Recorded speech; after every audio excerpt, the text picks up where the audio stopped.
সরাসরি হোক বা ঘোরপথে পাকিস্তানি পণ্য কোনোভাবেই দেশে প্রবেশ করতে পারবে না। পেহেলগাঁও কাণ্ডের পর উদ্ভূত পরিস্থিতিতে পাকিস্তান থেকে প্রত্যক্ষ বা পরোক্ষ সমস্ত আমদানি নিষিদ্ধ করল ভারত। বিজ্ঞপ্তি জারি করে কথা জানিয়েছে বাণিজ্য মন্ত্রক। পাকিস্তানে তৈরি কোনো পণ্য সরাসরি বা ঘোরপথে আমদানি অবিলম্বে নিষিদ্ধ করা হচ্ছে। জাতীয় নিরাপত্তা এবং সরকারি নীতির স্বার্থে এই নিষেধাজ্ঞার সিদ্ধান্ত নেওয়া হয়েছে। পরবর্তী নির্দেশিকা জারি না হওয়া পর্যন্ত এই সিদ্ধান্ত কার্যকর থাকবে। এই নির্দেশিকার কোনো ব্যতিক্রমের জন্য অবশ্যই ভারত সরকারের আগাম অনুমতি নিতে হবে, বিজ্ঞপ্তিতে উল্লেখ করেছে কেন্দ্রীয় সরকার।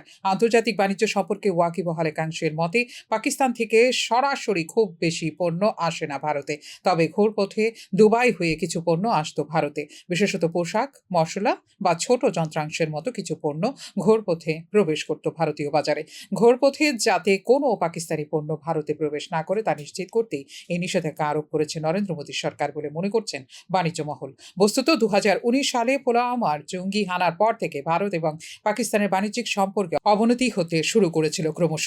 এর সময়ে ফল, সিমেন্ট, পেট্রোপণ্য, আকরিক সহ পাকিস্তান থেকে আসা বেশ কিছু পণ্যের উপর আমদানি শুল্ক ২০০% পর্যন্ত বৃদ্ধি করেছিল ভারত। বাণিজ্যিকভাবে ভারতের অন্যতম পছন্দের দেশের তালিকা থেকেও পাকিস্তানকে সরিয়ে দিয়েছিল ভারত। তারপর থেকে গত কয়েক বছরে ভারত এবং পাকিস্তানের মধ্যে বাণিজ্যিক সম্পর্ক ঠেকেছে আরও তলানিতে। গত বছর এপ্রিল থেকে চলতি বছরের জানুয়ারির মধ্যে পাকিস্তান থেকে মাত্র $4,20,000 পণ্য আমদানি করেছিল ভারত।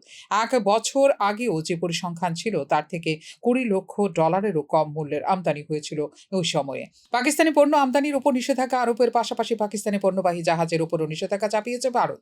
পাকিস্তানের পতাকা থাকা কোনো জাহাজ ভারতীয় বন্দরে প্রবেশ করতে পারবে না।